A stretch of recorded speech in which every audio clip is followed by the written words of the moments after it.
Hi, I'm Liron Cohen. And I'm Mimi Torchin. And you're listening to Lady Parts TV, the podcast. Whee!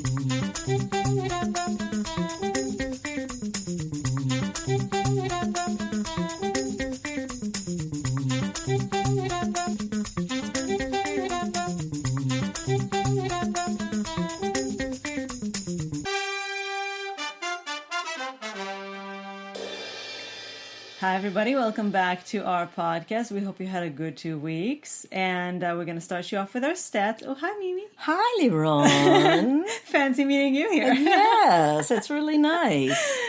We tallied 19 primetime shows, and out of which written or co-written by a woman, 14, which is 73%. And it's all pretty much because of one show. One show, right. But still. Yep.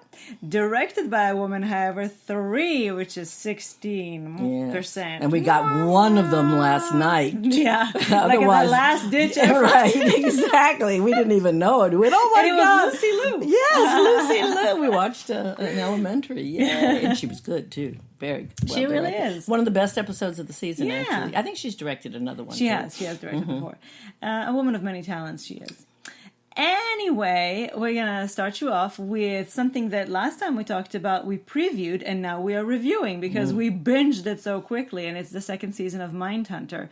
And let me tell you, Mindhunter is mind-blowing. It is. It's fantastic. Unfortunately, I slept through the first 2 episodes because we had company, and you were exhausted. And I was exhausted, and I laid down on the couch. And, yeah, but I watched the whole thing, and it's still mind-blowing. Yeah, the first 2 episodes were not the most exciting. No, the first one kind of laid the groundwork. The second one was also already very getting in there. I'll go back. All 10 episodes are on Netflix now. This is the second season, as we said. It's created by Joe Perhall, and we already told you last time we talked about what it was about, but just briefly, it's starring Jonathan Groff, Anna Torv, Holt Cullinane. Yeah, who was wonderful. Yep, and this season with the addition of Albert Jones, many others, of course. Many others. It's a huge, it's a very big cast. Right. Yeah.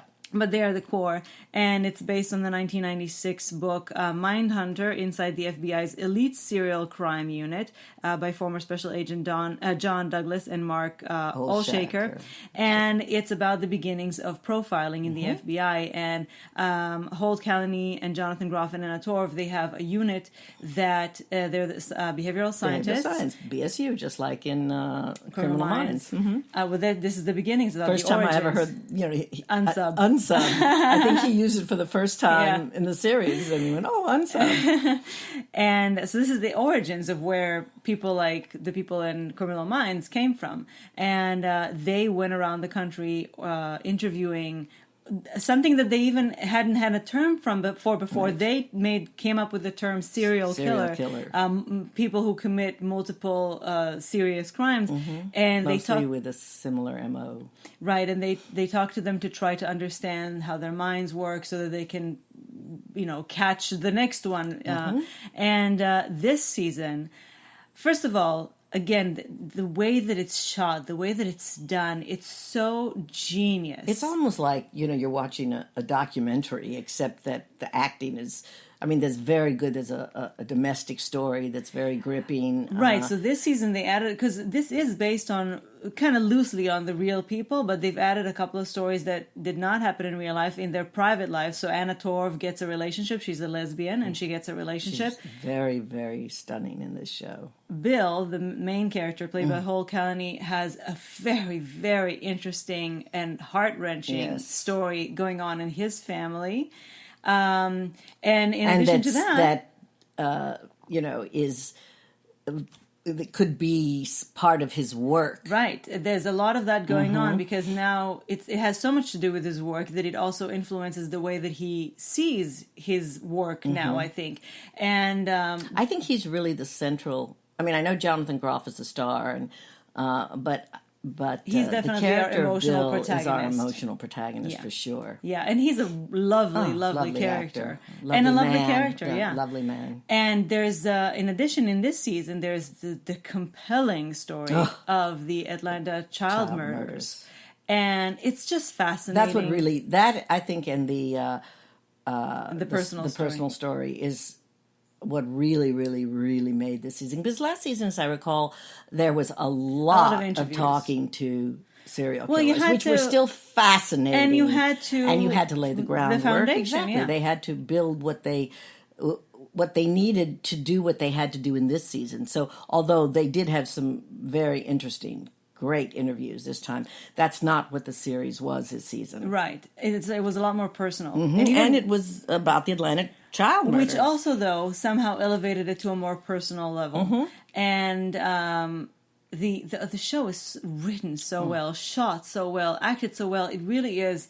It's a standout show, I think. It really, really is. I really, really recommend it, unless, of course, you're just like comedies. It's Yeah, I mean, the subject matter is not easy. dark. It really isn't. But as we said when we were watching it, because we stopped watching Criminal Minds at some point because it was too gruesome. You had to go through all of that. It was unbearable. And with every year, it felt like they had to up themselves. And it was just like, why are we doing this to ourselves? Exactly. But this show is more about the psychological aspects. It's about really it's so It's fascinating. the aftermath also. You don't see...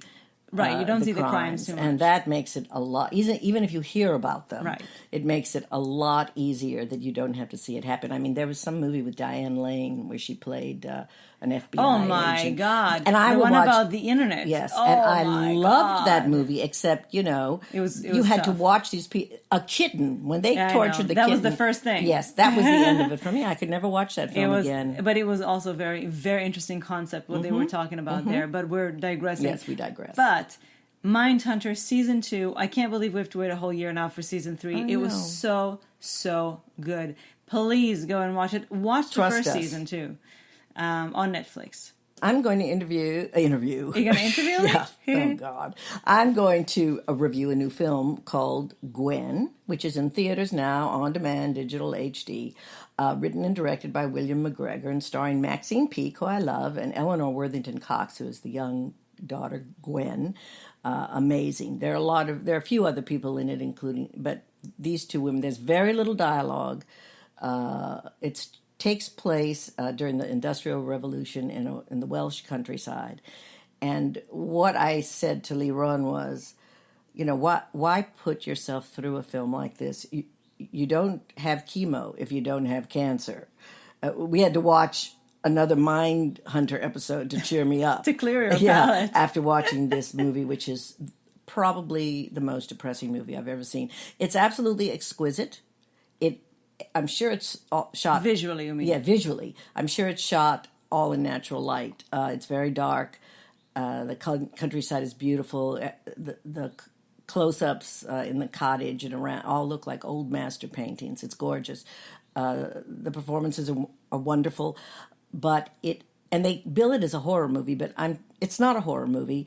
The horror is, again, what we are still living through, except it went unchecked then, and that's big business, money versus the little guy. And it's like the corporations versus... Yeah, ever was it thus. And it is unchecked cruelty and misery from beginning to end. There is not a moment of grace, of happiness, of some flashbacks to when her father, who went away to the war, isn't there. It's all female centric. It's the three, the mother, the older daughter, and the little girl. Grim, grim, grim, grim, grim, grim. I wish that I could recommend it because it is beautifully made, but again, don't have cancer, don't have chemo. So Gwen, right now, pretty much everywhere. It premiered August 16th, and I wish we could recommend it, but unfortunately, this is more of like a warning, because I think that many of us like Maxine Peake. Yes, and many of us like dark films and Right. horror movies. Again, it's the horror of human cruelty, really, and there are some little mysteries in it, personal mysteries. Maxine Peake's character, the mother, has an odd illness. But anyway, Gwen, really a tough slog. Now we have a heads up for a movie that's coming up. It's premiering in theaters August 30th, and it's called Official Secrets, directed by Gavin Hood and written by him and by Sarah Bernstein and Gregor Bernstein, based on the book. Now I need a deep breath before this. It's a very long title. The Spy Who Tried to Stop a War, Katharine Gun and the Secret Plot to Sanction the Iraq Invasion by Marsha Mitchell and Thomas Mitchell.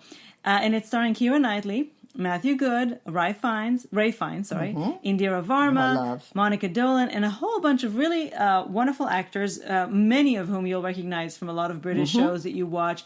And it looks really, really It looks good. riveting, and it's true. Yep. It's a spyish drama. And it's about a subject matter that unfortunately is still extremely raw, extremely relevant. The invasion to Iraq may have been a specific case, but it's about the larger theme of governments doing what's right for governments and not what's right for the people.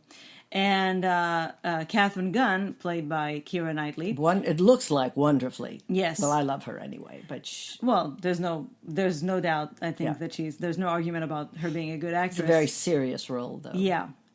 She pretty much takes on the role of traitor because she goes against her government because she is trying to leak out some information that is not very flattering it's to her damning government. To the right. government. It's damning to the government and to the country in order to prevent something very bad from happening. She's a British intelligence specialist, and her job involves listening to things and interpreting them, and she finds a memo. Right.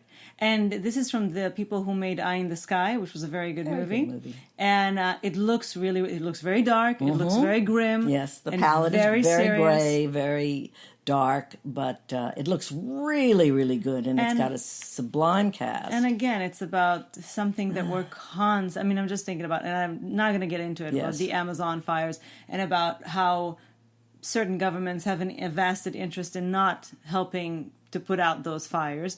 It's just, you want to put your head in your hands and scream. Or in the oven. So anyway, Official Secrets, premiering in theaters August 30th. We think you're going to really like it. I think we can recommend. We're recommending. We're recommending it based on the preview. On the trailer. Yeah.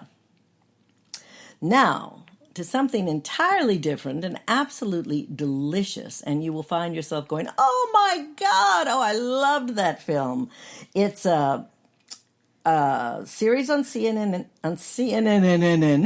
called The Movies. It's a docuseries. Yeah, it's a docuseries, and it's a compendium. It takes it decade by decade. The beginning of films through the 50s. The 60s, 70s, 80s, 90s, and 2000s. And 2000s, and you said there's episodes. 6 episodes. So here's what happened. This is on CNN, and it was supposed to be once a week. We had it set to tape as a series.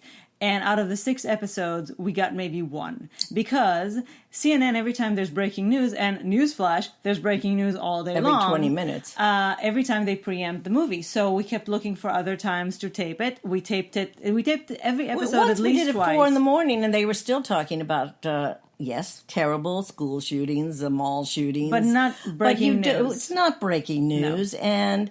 You tell people you get them excited about a series, and then it's never on, and then it runs out of when they're showing it again. But you can watch it on demand. Right. So they are actually having 3 of the episodes on September 1st and September 2nd. But honestly, your best bet is just to go on CNN on demand. It's a minimum of commercials. It's an hour and a half, which maybe 5 minutes of it will be commercials.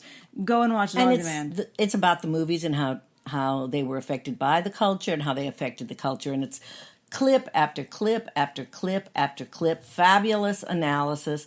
And you will forget that movie was then. Oh, my God. Oh, you'll find out interesting things how behind the scenes. Yep. It is a fascinating, delightful show. The commentary is from a lot of really important people in the industry. You'll Spielberg, hear, and on the other hand, like Julia Stone Roberts, so you have some actors, some directors, Neil Gabler, David Denby, a lot of critics, right? People from TCM, people who professors of film and different. It's just if you love the movies, this is the series for you.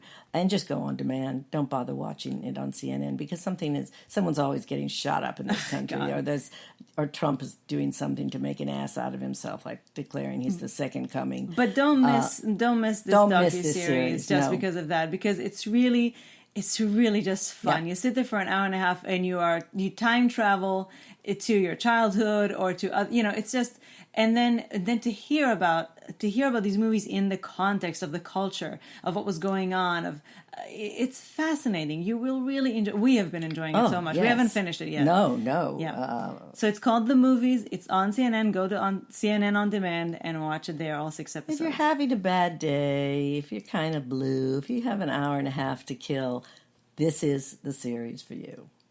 Finally, we have what I titled Meryl and the Problem We Have with Streaming Services. And I know that the two don't necessarily seem like they belong together, but I will start by telling you about a new Meryl TV series.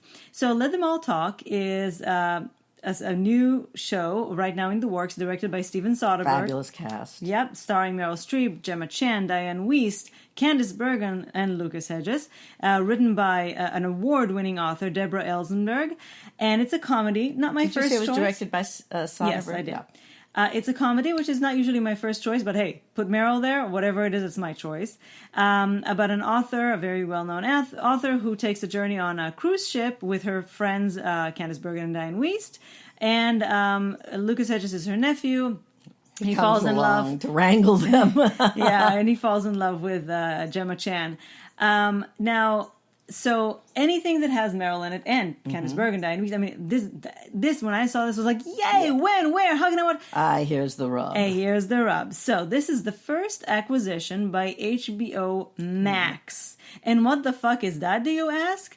It is a new streaming service by HBO. Which you already pay for. Right. And now if you want to see their premium shows, you have to also subscribe to HBO Max. Right, so even though I didn't read anywhere specifically that it's going to cost money, I assure you it's going to cost money. It's going to cost money. People like Reese Witherspoon and Greg Berlanti, who, by the way, is also the executive producer of Blind Spot, Supergirl, Redline, have already signed on to have production deals with the service. For content, yes.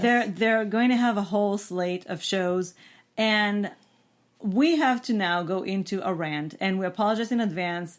But we had that a couple of weeks ago when we were talking about the new Lucy Liu show on CBS On Demand.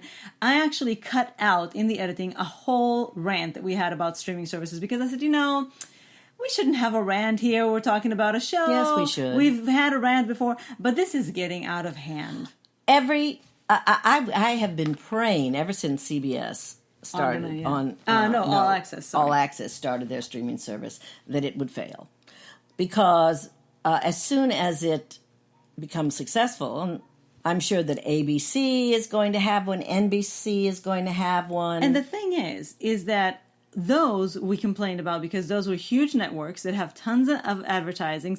They don't need a special service. No. But now, to think about a premium channel that you already pay lots of money for, opening another streaming service that you're going to have to pay for separately. I mean, it never ends. It's like, it's not enough that we already pay you. You're called a premium channel, and now you're demanding money for a premium streaming service.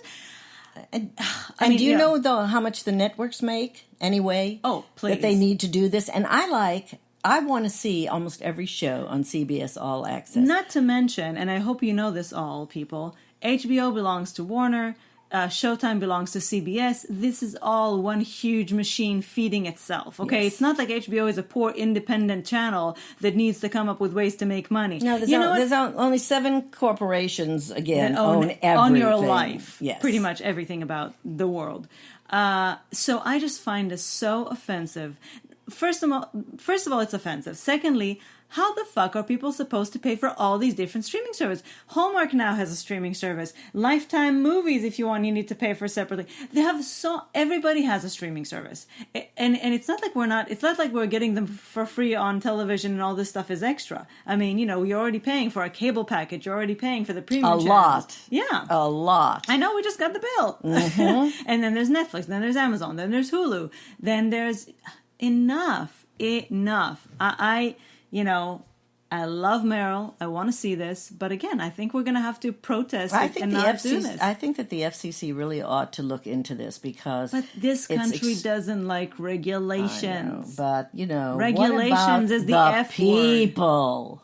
Oh, what about the people? Yeah, what about the people? If this country cared about the people, we would have health care before we have access to streaming services. Not that I am advocating it, but I can see why people go and steal content. Well, I mean, at some point, you can't do that. You can't just make... No, of course not. But I can see how people who don't have money... No, not stealing. I'm saying at some point, you can't ask for more and more money. And then, we're just talking about how HBO and Showtime and all those, they have a few of their original content, but mostly they're just reshowing and showing and reshowing movies. And so if you're then going to have a few more shows, but put them on another streaming service, you can't have 15 different streaming services and pay for them every month, and in addition have your cable. Well, if you're rich, you can. And once again, if you're rich, you can do anything. And everything is aimed towards people who have money. Well, I wish them all to fail. I can't believe that The Good Fight, which I think is an absolutely brilliant show, that I still wanted its network to fail. They have put The Good Fight on 3 years later, the first episode, and maybe the first season, yes, maybe in HBO will in a season or put these things on again to give them, because certainly they're not going to give enough. They're not going to, I don't think, get enough views to make it worth what it's going to cost to make these things. So eventually they will have to do that. But I don't know where we're headed. All I can say is that as much as I want to watch this show, I do not want to subscribe to another. And it becomes a principle matter that it's like that's how the terrorists win. I don't want them to win. I don't want them to be encouraged to continue doing it. And for other huge very rich networks that belong to very rich studios to do that too. And the cable companies should be worried about this. They should figure out a way to battle it, because I know a lot of people who have taken their cable off their TV and they just subscribe to a few streaming services, which is much less than it costs for cable. And they either cast, they have a modem, a box, and they either cast or they watch on their computer. Yeah, or on their phone. People watch on their phone these days. Anyway, this was our rant. It doesn't even begin to cover the amount of rage we feel. And I'm sure you share it with us. But anyway, time will tell. In the meantime, we hope you have a good week. Yes, have a great week. And make sure to join us next Saturday, August 30th, as we host our first Lady Parts TV Awards. Dun, dun, dun, dun, dun, dun, dun, dun. What I'm going to do is I'm actually going to premiere it on YouTube, which means that there will be a certain time. I haven't decided it yet, but it's probably going to be 11 a.m. Eastern Time. I will let you know. Follow us on social media and we'll tell you. It's going to premiere so we can all watch it live together, and then it will be available to watch later for those of you who can't make it. But we're probably not going to have a podcast, because we'll want you all to dedicate that time you devote to us to watching the award show. The Lady Parts TV Awards. It's so exciting. Who will get the bunny? So we'll see you there. Bye. Bye.